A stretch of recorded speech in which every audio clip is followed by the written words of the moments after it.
Okay, hello everyone. So nagtataka ka ba kung gaano ba kabilis tong Explorer 250 version 2? Sa video to, so itatry natin yung kanyang speed. Alamin natin kung gaano siya kabilis maka 0 to 60 or 0 to 100 na pure stock. So naisipan ko nga pala gawin tong video na to kasi magkakaroon ng upgrade si Jabi soon. So yun nga, tinatawag ng friends ko yung motor na to na Jabi, in short for Jollibee kasi red daw. Kaya gusto kong itry yung speed nito before ko ma-upgrade. So yung plano kong ilagay dito is yung kanyang spark plug. Papalitan ko ng NGK D something, and palitan ko din yung kanyang ignition coil na Phyto 7400.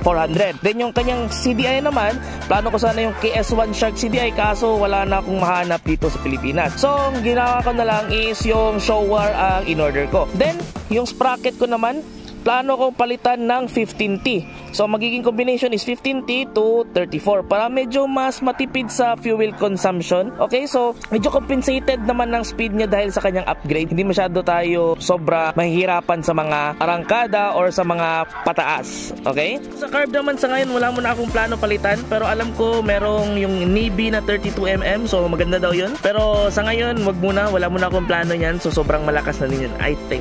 On riding lang talaga no, ang pansin ko is may na yung top speed nito. Okay, not gonna lie. So, pero napansin ko yung arangkada niya sobrang lakas. Okay, sobrang lakas yung kanya acceleration for me. Like, feel ko talaga. Kahit pataas, wala akong problema. Kahit naka gear 4, gear 5 ako ng pataas eh. Kayang-kaya niya. So, yung speed naman, itatry natin dito sa daanan na to. Technically, road close siya. Okay, so, itatry natin yung kanyang speed dito sa daanan na to. So, don't worry, safe na safe to kasi road close to technically. So, meron mga sasakyan dito para tumingin dito sa airport. Ayan, airport to. Isa kasi tong construction na hindi pa natapos na road. Doon sa dulo, yung nasa pinakadulo talaga is doon yung ginagawa pa. So dito tapos na, pero road close pa rin to siya. Pero I think open naman for public kasi meron nakikita dito mga nagpa-practice ng driving yung mga student drivers. Try din natin yung speed dito during midnight para ma-sure pa talaga na wala talagang tao. Okay? So para ma-safe tayo yan. Of course, dapat wear tayo ng helmet.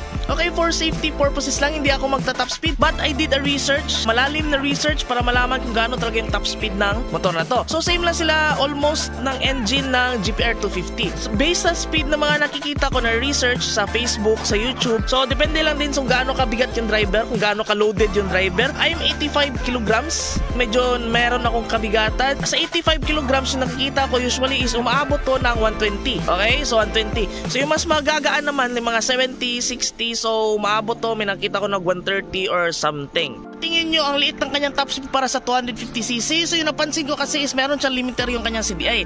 So yung RPM nyo, hindi nyo masasagad talaga. So hindi nyo magagamit yung full potential ng motor nyo. So at the same time is yung kanyang ignition coil at yung kanyang spark plug is hindi ganun kalakas yung current.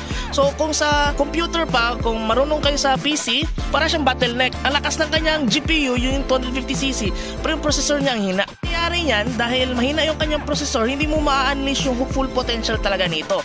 Kaya meron yung mga ibang tao na pinapalitan yung kanyang CDI, pinapalitan yung kanyang ignition coil at kanyang spark plug para ma-unleash yung talagang kanyang full potential na pagka 250cc. Main lang din, this is isang karburador pa rin tong motor na to, and wala siya yung mga VVA na mga technology at SOHC to. So hindi siya DOHC. So yung SOHC mas malakas yun sa torque. Compared sa DOHC, mas malakas yun sa top speed.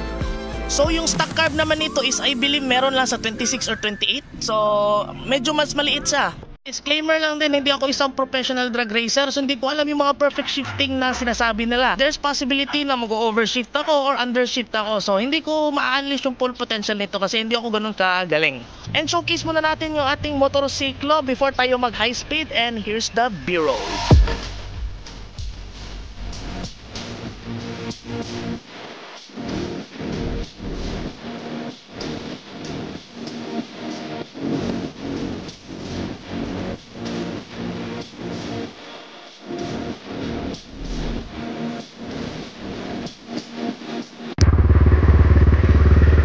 Okay, note lang din, so itong testing na to naka full tank ako, so kita nyo naman yan, full tank na full tank. So